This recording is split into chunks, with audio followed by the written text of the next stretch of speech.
আমার প্রিয় খ্রিস্টীয় বন্ধুরা, আপনাদের প্রত্যেককে প্রভু যিশু নামে স্বাগত জানাই।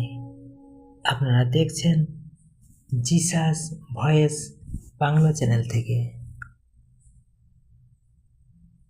আশা করি আপনারা প্রত্যেককে প্রভু যিশুর অনুগ্রহে সুস্থ আছেন ও ভালো আছেন।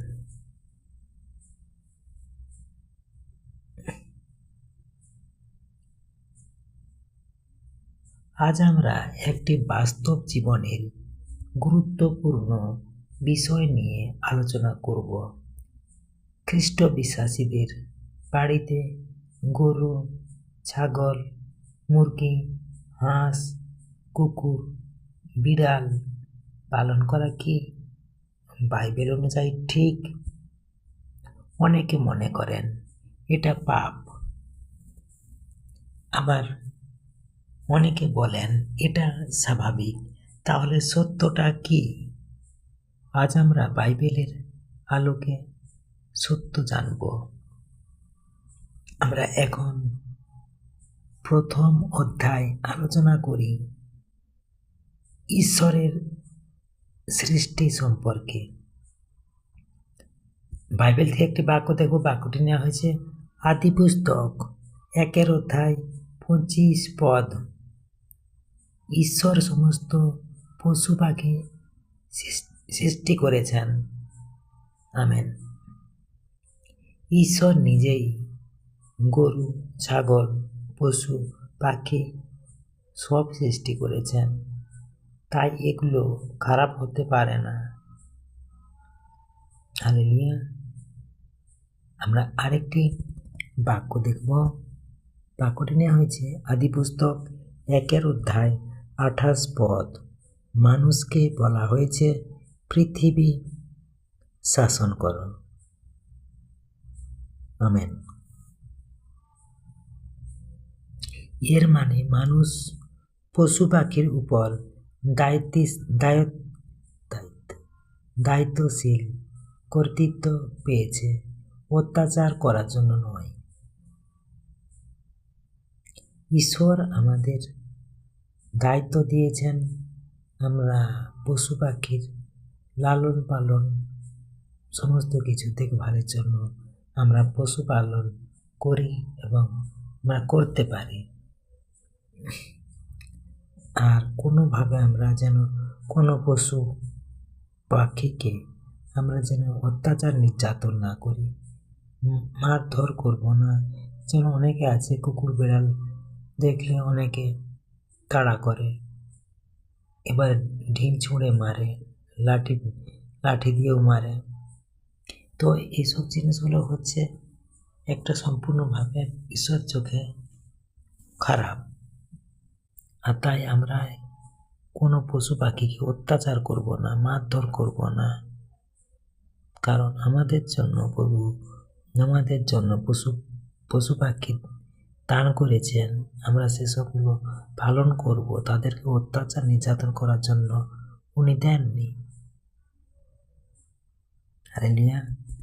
আমরা এখন দ্বিতীয় অধ্যায় দেখি পশু পাখি পালন কি বাইবেলে আছে? হিতোপদেশ, বাইবেল থেকে আমরা বাক্য দেখব। বাক্যটি নেওয়া হচ্ছে হিতোপদেশ 12 অধ্যায় 10 পদ। ধার্মিক ব্যক্তি তার পশুর যত্ন নেয়। আমেন।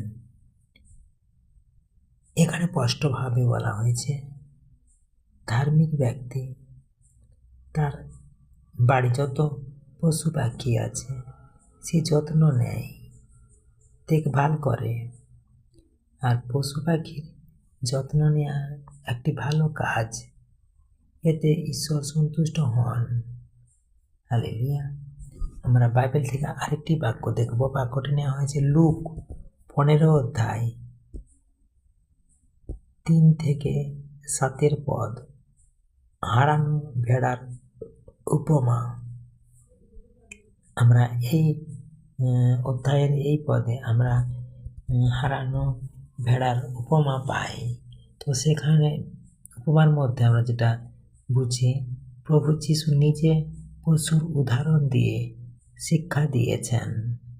মানে পশু পাখি মানুষের জীবনের একটি অংশ, তাই পশু পাখি আমরা পালন করি এবং আমরা আমাদের যখন যেটা আমাদের পশু পাখি কাজে লাগলে আমরা তখন নিজেরা খাদ্য হিসেবে গ্রহণ করি, কারণ প্রভু আমাদের কিছু কিছু পশু পাখি দান করেছেন আমাদের খাদ্যের জন্য, আহারের জন্য। তাই আমরা সেসব পশু পাখিকে আমরা আমাদের খাদ্যের জন্য ব্যবহার করি, কারণ সেটা প্রভু নিজে আমাদেরকে দান করেছেন।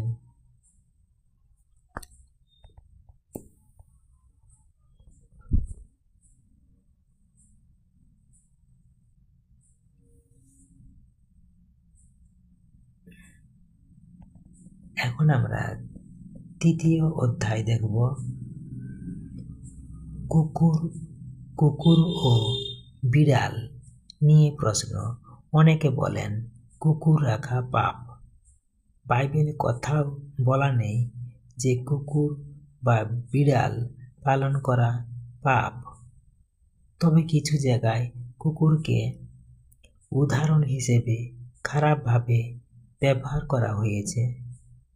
আমরা যেমন দেখতে পাই ফিলিপিও 3:2 এই পদের মধ্যে আমরা কুকুরকে নিয়ে একটু খারাপভাবে আমরা পাই।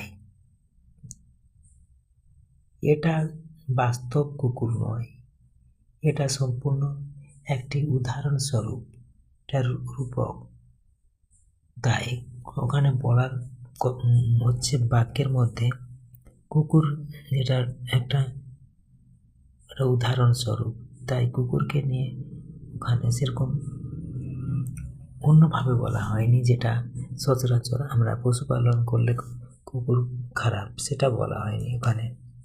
তাই কুকুর বিড়াল পালন করা পাপ নয়, কিন্তু এগুলোকে ঈশ্বরের জায়গায় বসানো যাবে না।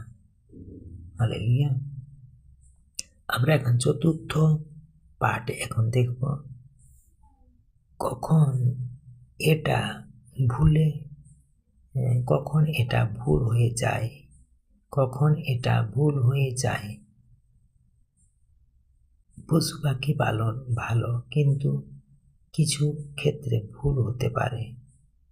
যদি পশুকে মানুষের চেয়ে বেশি গুরুত্ব দিই, যদি ঈশ্বরের সময় নষ্ট হয়, যদি অপবিত্র কাজের সাথে যুক্ত হয়।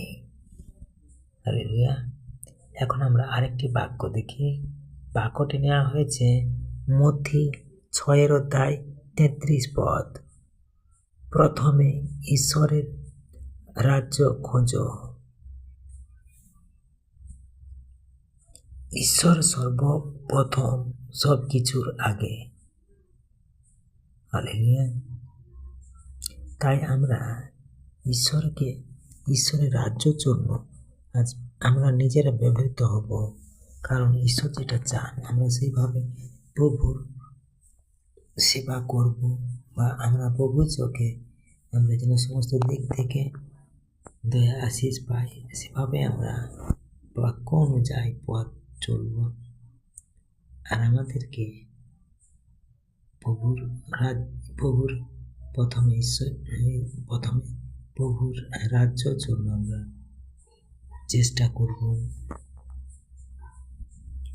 তো ঈশ্বর আমাদেরকে, আমরা যদি ঈশ্বরের আগ্রহী হই যে কোনো সেবার কাজে, উনি আমাদেরকে সাহায্য করেন আর সাহায্য করবেন।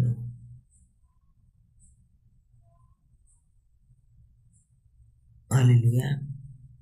আমরা বাস্তব জীবন ও আশীর্বাদ।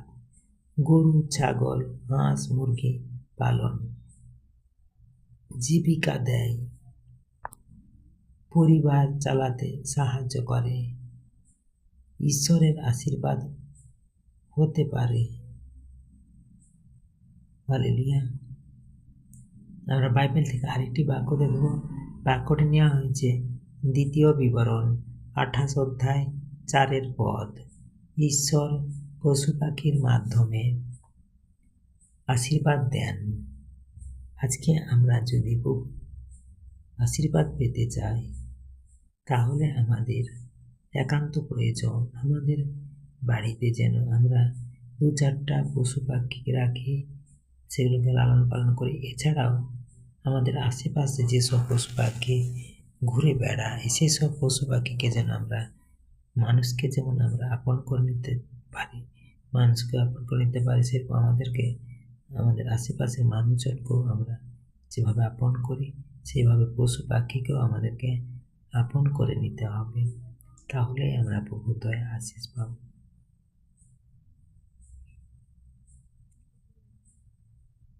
এর পরের অধ্যায় আমরা দেখব। আজকের আমরা প্রার্থনা করব। তার আগে বলি, আজকে আমাদেরকে প্রভু যতটুকু ওনার পশু পাখি দিয়ে আশীর্বাদ করেছেন, আমরা সেই পশু পাখি লালন পালন করছি।